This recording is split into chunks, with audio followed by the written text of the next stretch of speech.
देखो, धाम वो है जो धर्म को जन्म देता है। और आप अगर इतनी, जहां पर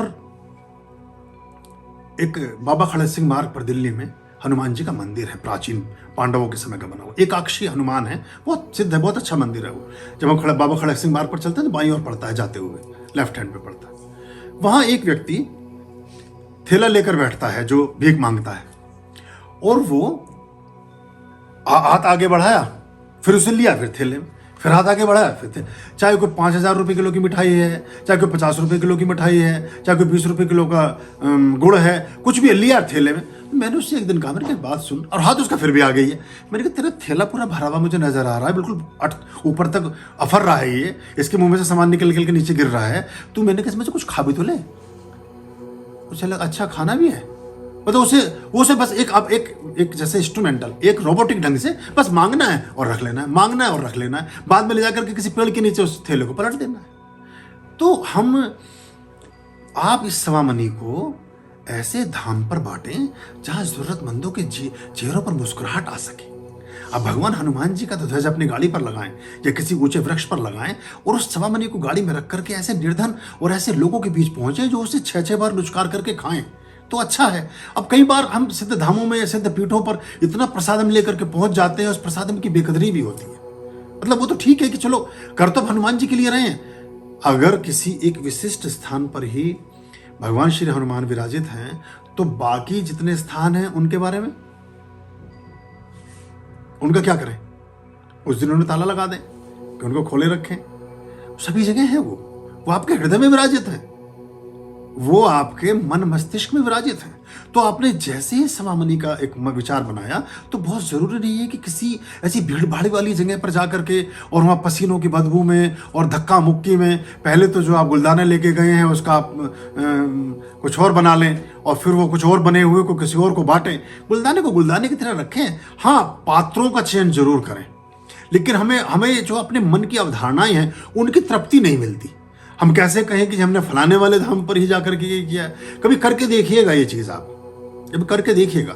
और उत्तम है कि कभी ऐसे पोखर में या किसी ऐसे जलाशय में उसको डालें कि जहाँ करोड़ों जानवर, करोड़ों छोटे छोटे कीट पतंगे उसको खा सके, जिनको कभी सवामनी किसी ने चढ़ाई नहीं, जिनको कभी लड्डू किसी ने खिलाया नहीं।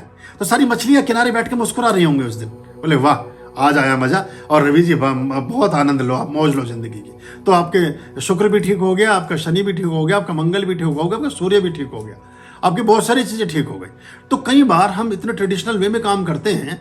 वो एक ये था कि कोई एक व्यक्ति शहर का या प्रांत का, क्योंकि इतनी दूर दूर की यात्राएं तुम कर नहीं पाते थे, एक व्यक्ति ऐसा बोलता था कि इस दिन हनुमान जी के जन्मोत्सव पर आसपास के गांवों से 200-400-500 लोग आएंगे, 1000 लोग आएंगे, तो मैं सब लोगों के लिए प्रसाद की सवामन प्रसाद, सवाया मन से अपना मन को शुद्ध रखते हुए, बिना किसी दबाव को लेते हुए, मैं सवाए मन से वहां मिष्ठान का या बूंदी का इंतजाम करूंगा।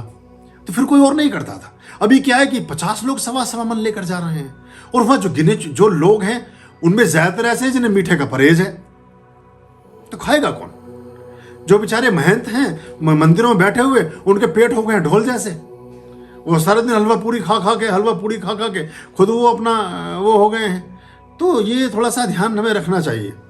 तो अगर ऐसा कर ले तो ये आपका कृत्य भी होगा, काम भी होगा, और आप देखेंगे कि आपको लाभ भी ज्यादा मिलेगा। कभी टेस्टिंग बदल करके देखिए, आपको समझ आ जाएगा। सवा मन ले, 1.25 किलो ही ले लें, उसी से समझ आ जाएगा। कहीं ऐसे पेड़ों के पास जाएं जब बहुत सारे ब्लैक एंड ब्राउन आंट्स हों, जहां लाल मकोड़े, काले मकोड़े, काली चींटियां और ये इस तरह की चीजें अधिक हों, उन पेड़ों के पास एक मुट्ठी आप सवामनी डालिए, या जो आपने बूंदी का प्रसाद डालिए, और फिर आप देखिए, उसके बाद देखिए परिणाम अपने जीवन में, तो और भी उत्तम और अच्छा होगा।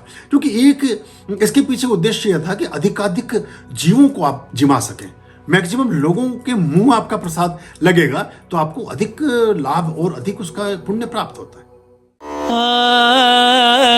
आर्याम अभयाम भज रे